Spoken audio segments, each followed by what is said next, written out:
네, 우리 최유라 학생, 네, 네, 지금 화면이 정상적으로 PPT 화면이 전송되고 있나요? 네, 잘 보입니다. 아, 네, 다행입니다. 2022년 3월 10일 과학의 진실과 오류 제 2주차 첫 번째 시간 강의를 시작하도록 하겠습니다. 지난 시간에 소개하였던 것처럼 저는 이 과목을 담당할 김정욱 교수입니다. 여러분들이 저에게 도움이 필요하거나 연락할 일이 있으면 백석톡이나 제 핸드폰 또 이메일로 연락을 주면 제가 최대한 학생의 입장에서 답변을 하고 또 생각을 하도록 하겠습니다. 교재는 교양으로 읽는 서양 과학사라는 책으로 수업을 진행할 예정입니다. 이 교과목은 4명의 교수님이 지금 동시에 진행하고 있는 공동 진행 과목으로 여러분이 꼭 이 책을 사지 않더라도 수업을 진행하거나 또 평가를 받는데 큰 지장은 없도록 이렇게 강의를 준비하고 있습니다. 하지만 책이 필요한 학생은 우리 국내 서점이나 또 가까운 서점에서 구입하여서 또 참고해 주기를 바랍니다. 지난 시간에 최초의 과학자들은 고대 그리스의 자연 철학자들이다라는 단원을 살펴보았었습니다. 우리는 이 단원을 통하여서 종교와 과학은 대립적이지 않다라는 것을 살펴보았습니다. 캐톨릭 종교의 본산이라고 할 수 있는 로마 바티칸 성당 안에 고대의 아테네 학당이라는 철학자들의 모임의 그림을 걸어 놓은 것을 볼 수 있습니다. 저자는 이를 통하여서 종교와 과학은 상호 보완적이며 서로 존중되어야 한다고 주장하고 있는 것입니다. 이것처럼 종교와 과학 또 서로 다른 사람들의 의견에 대해서 우리는 반응하는 3가지 유형을 찾아보게 되어집니다. 첫 번째는 자신의 기존에 대한 믿음과 확신을 가지고 새로운 사실에 대해서 무조건 부정하고 거부하는 반응입니다. 이 부류에 속한 개인이나 사회는 새로운 것에 대한 알레르기 반응과 또 새로운 것보다는 전통적인 것이 더 가치 있다라고 맹목적인 추종을 하고 합니다.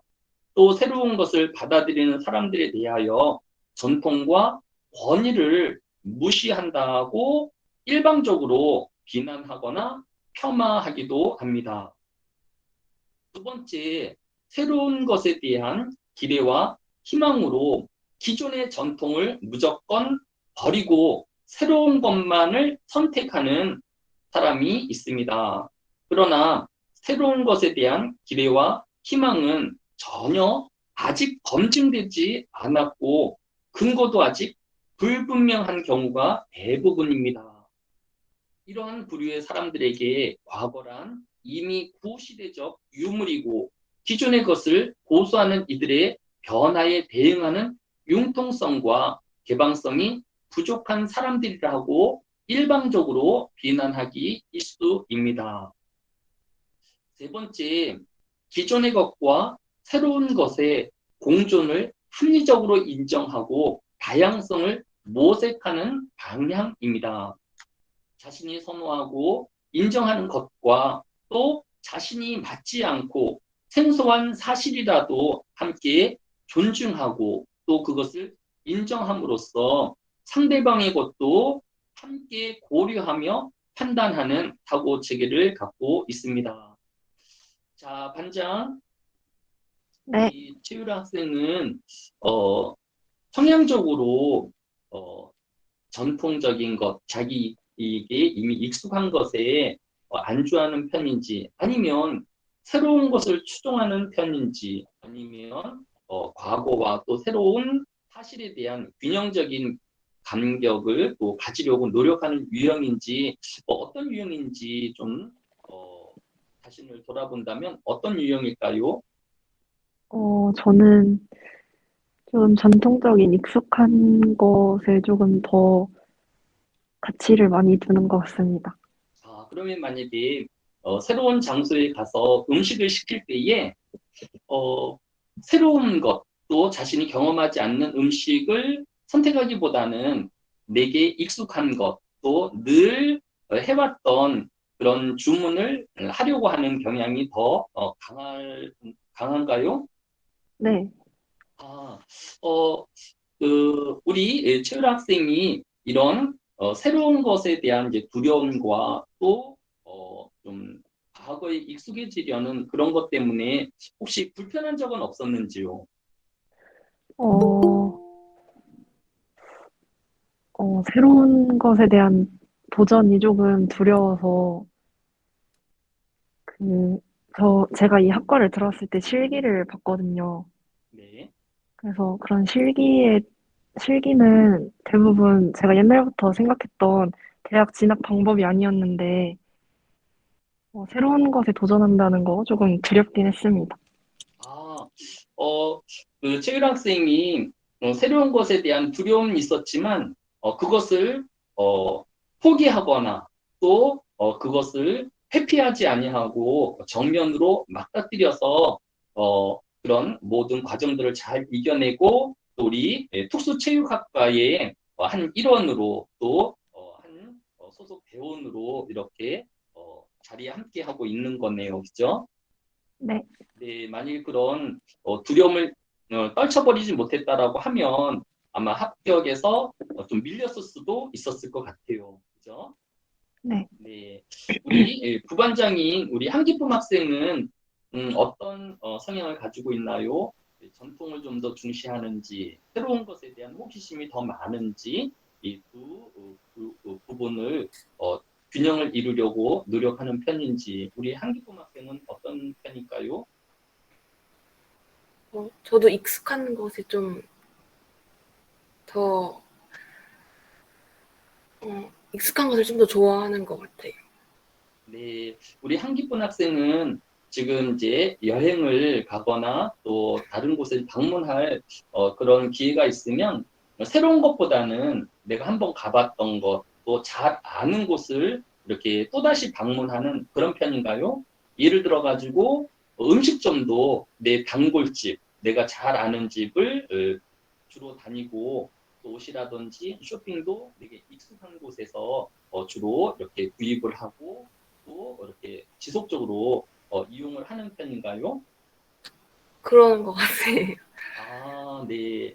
어, 새로운 것에 대한 이런 두려움이나 또 이런 피하게 되어진 어떤 뭐 계기나 이런 좀 그런 이유가 있었나요? 아니면 그냥 편한 것이 편하기 때문에 지금 그런 삶의 태도를 유지하고 있는지 어떤 편인가요? 편하기 때문에 계속적으로 편하고 싶어서 그러니까 그런 느낌. 불확실한 것, 또 어떤 네, 변수가 있는 것에 대해서는 좀 더 피하고 싶고, 또 안전한 것, 또 네. 내가 좀 불편하지 않는 것에 좀 더 무게중심이 있는 것 같아요. 아마 우리 반장과 부반장뿐만 아니라 모든 학생들이 이런 자신의 익숙한 것에 안주하려는 경향이 아무래도 인지상정일 것입니다. 하지만 우리가 대학이라는 새로운 문화와 또 조직 안에 들어왔기 때문에 또 이 대학이 갖고 있는 문화와 또 여러 분야들에 대해서 빨리 익숙해지고 또 적응하는 것이 매우 중요하다라고 할 것입니다. 자, 이제 천천히 이 대학 생활에 대해서, 사회에 대해서 여러분이 적응해 나아갈 수 있기를 바랍니다.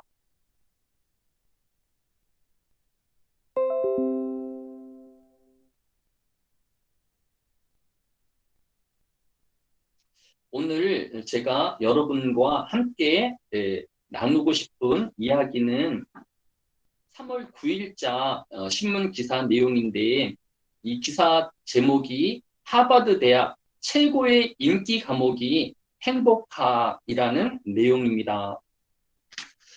이 신문 기사를 좀 자세히 살펴보면 미국에서 가장 오래된 대학인 하버드 대학에 개설되어진 많은 과목 중에서 최고 인기 과목 중에 하나가 행복학 강의라는 과목이라고 합니다. 이 과목을 담당하고 있는 탈 벤 샤하르 교수에게 이 강의를 듣는 학생들이 신입생의 5분의 1, 즉 20%의 학생이 이 강의를 수강한다고 합니다. 그리고 이 과목을 수강하기 위하여서 또 많은 경쟁들이 있다라고 합니다. 지난 해에 미국 대학의 합격률을 보게 되어지면 하버드 대학이 지원 학생의 3% 정도의 학생이 합격하였다고 합니다. 이것은 미국의 여러 유명 대학 중에서 가장 합격률이 낮은 학교 중에 하나입니다. 또 여러분이 알고 있는 것처럼 하버드 대학은 전 세계에서 노벨상을 가장 많이 배출한 학교이기도 합니다. 미국에서 가장 먼저 생긴 대학이 하버드 대학이고 또 지금도 노벨상을 가장 많이 배출한 학교도 하버드 대학입니다. 이 하버드 대학의 경쟁률을 뚫고 입학하였다라고 하면 이 학생들은 원하는 것을 얻었고 성공한 학생들일 것입니다. 그런데 이 학생들이 가장 인기 있는 과목으로 수강 신청하는 것이 행복학이라고 한다라고 하면 지금 이 학생들이 행복하지 않고 또 더 많은 행복을 추구하고 있다라는 것을 알 수 있습니다. 우리가 생각할 때에 하버드 대학만 합격을 해도 참 행복할 것 같다라고 생각하지만 우리가 생각하는 것만큼 또 하버드 학생들이 행복하지 않다라는 것을 또 엿볼 수 있게 되어집니다.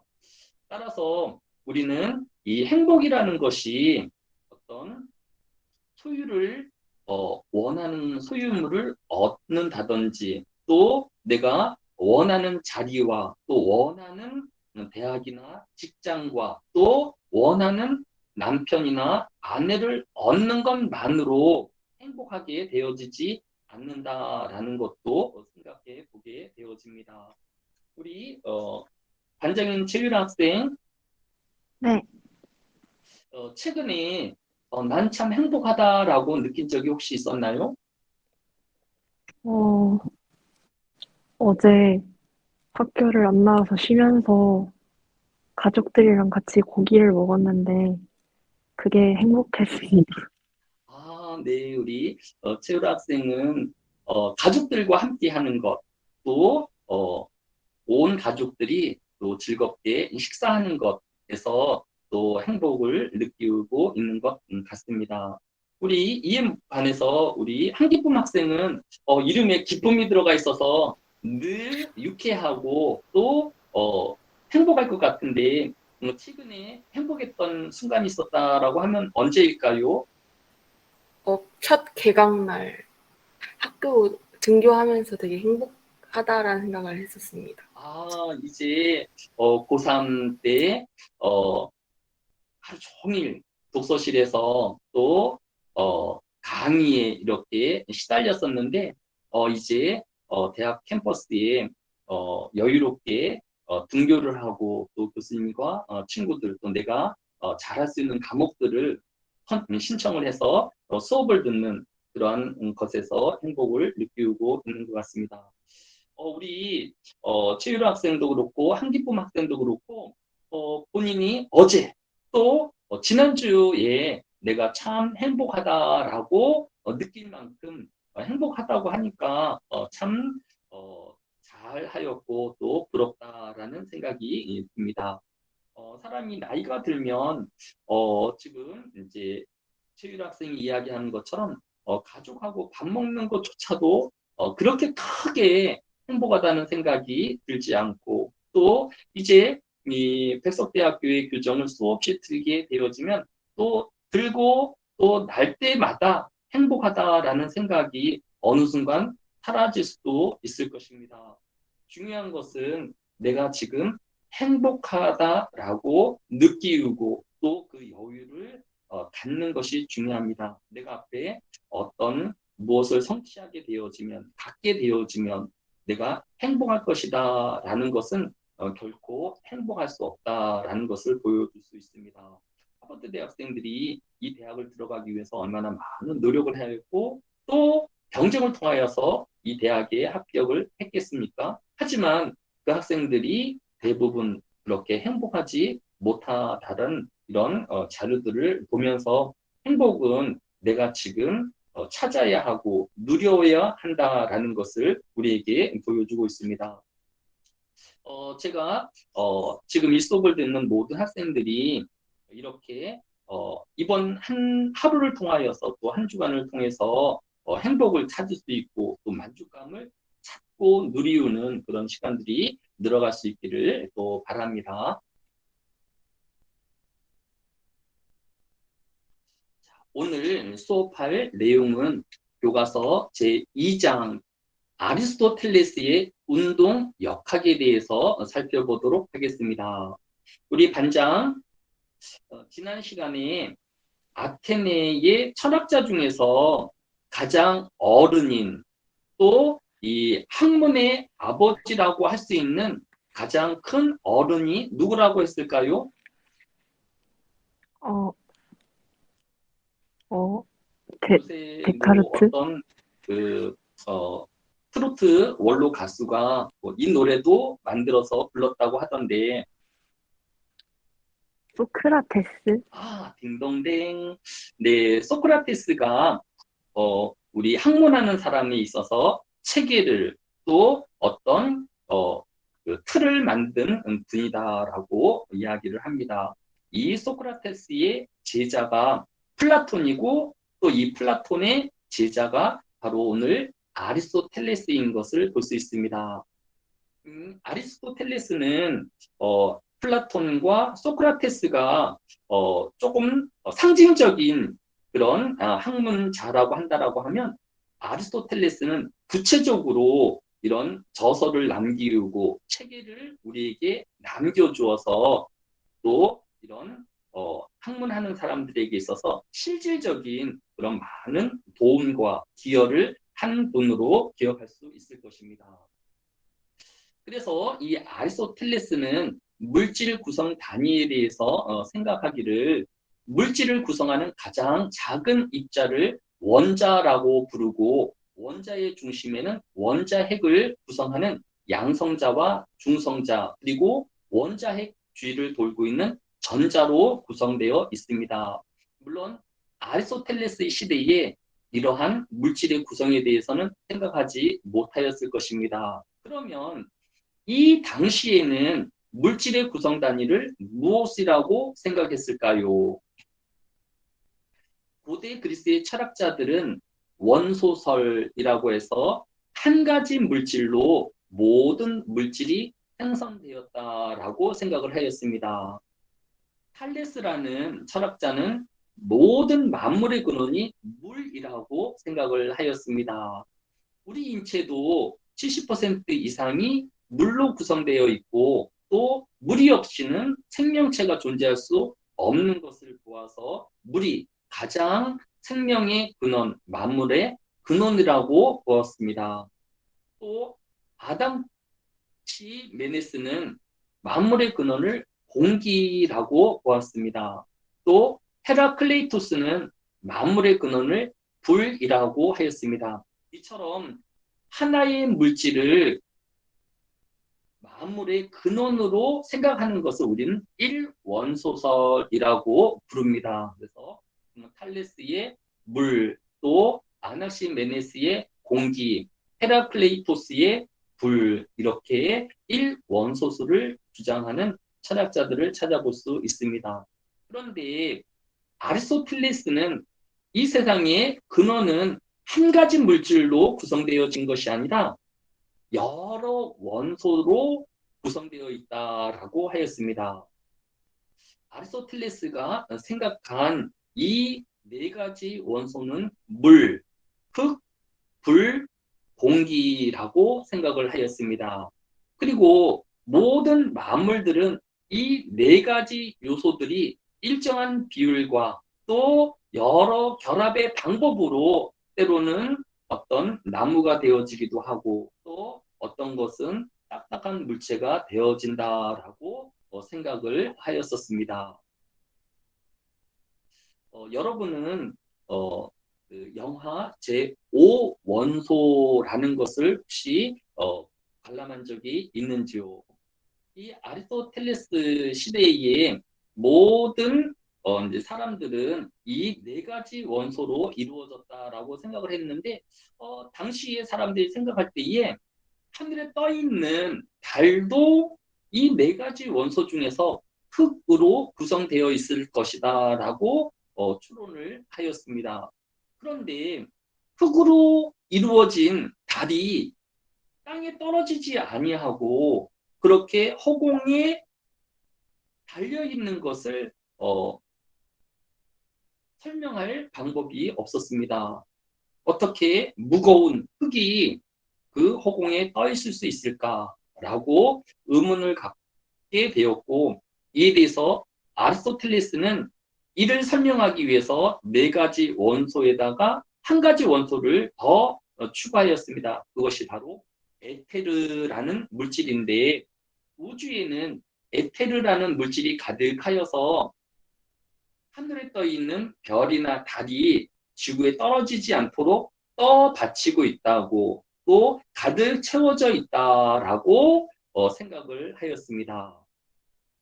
바로 이러한 아리스토텔레스의 제5원소에 대한 착안을 가지고 영화 제5원소라는 그런 영화가 이렇게 제작되어진 것을 볼 수 있습니다. 우리 교재 26페이지 첫 번째 줄에 보면 1665년 영국의 물리학자인 뉴턴이 만류인력의 법칙을 발견하게 되었습니다. 만류인력의 법칙은 질량을 가진 두 물체는 두 물체 사이의 질량의 곱에 비례하고 두 물체 거리의 제곱에 반비례한다라는 내용입니다.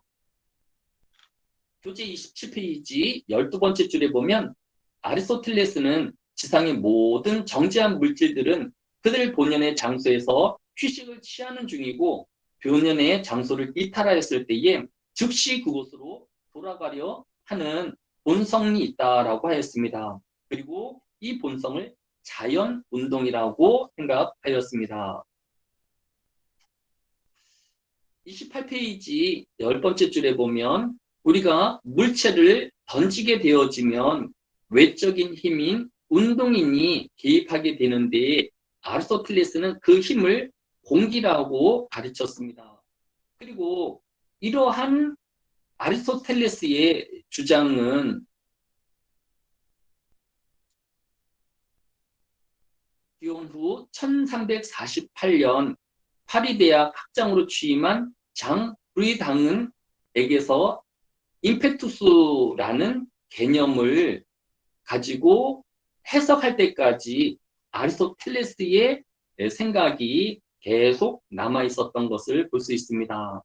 즉, 우리가 물건을 던지게 되었을 때에 이 물건의 힘이 전달되어지는 것이 아니라 공기라는 그 힘이 이 물체를 계속 밀어낸다라고 생각하였던 것입니다. 그러나 이 원리대로 한다라고 하면 이 운동인이 어느 순간 소멸되어지게 되어지면 이 물체는 땅으로 떨어져야 할 것입니다. 그런데 이 물체는 이렇게 땅으로 직선으로 떨어지지 아니하고 천천히 완만한 포물선을 그리면서 떨어지는 것을 볼 수 있습니다. 이렇게 고대와 중세의 사람들은 아리스토텔레스의 이론과 또 현실이 맞지 않기는 하였지만 달리 이 물체 운동을 설명할 방법이 없었기 때문에 아리스토텔레스의 그 교훈을 그대로 추종하였던 것을 볼 수 있습니다. 그러던 것이 우리 교재 32페이지 5번째 줄에 보면 임페투스 이론은 과학의 발달로 17세기 관성의 법칙으로 대체